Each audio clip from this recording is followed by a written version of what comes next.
చాలా మంది డిఈఓలకు బిఎడ్ కూడా లేదు. బిఎడ్ లేనటువంటి డిఈఓలు విద్యా వ్యవస్థను ఎలా పరిశీలిస్తారండి, ఎలా పర్యవేక్షిస్తారండి? విద్యా సామర్థ్యాల గురించి వారికి ఏం అవగాహన ఉంటుంది? డిఈఓలందరూ కూడా ఎడ్జిటి స్థాయిలో ఉండబడినటువంటి వాళ్ళు మాత్రమే. జస్ట్ కామన్ డిగ్రీతో వచ్చినటువంటి వాళ్ళకి ఎడ్యుకేషన్ ఫిలాసఫీ కానీ, చైల్డ్ సైకాలజీ కానీ, పెడగోగి గురించి కానీ, లెసన్ ప్లానింగ్ గురించి కానీ, టీచింగ్ మెథడాలజీ గురించి కానీ తెలిసినటువంటి అధికారి పర్యవేక్షణ చాలా సులువుగా ఉంటుంది. ఉమ్మడి ఆంధ్రప్రదేశ్ నుంచి జరుగుతున్నటువంటి సమస్య ఇది. తెలంగాణ వచ్చినా కూడా ఎందుకు జరగలేదు.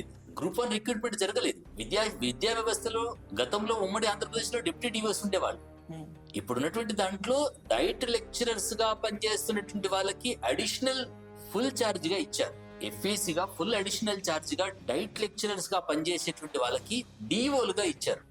ప్రమోషన్ కాదు, అడిషనల్ ఛార్జ్ మాత్రమే. అది వాళ్ళు ఫుల్ టైం డిఓలు కాదు. అట్లాగే విద్యాశాఖలో పనిచేస్తున్నటువంటి అసిస్టెంట్ డైరెక్టర్స్ లైక్ క్లర్కులుగా వచ్చినటువంటి వాళ్ళని కొన్ని జిల్లాలకి డిఈఓలుగా అడిషనల్ ఛార్జ్ కింద ఇచ్చేశారు. 3 మాత్రమే నిజంగా రెగ్యులర్ డిఈఓలు ఉన్నారు రాష్ట్రంలో.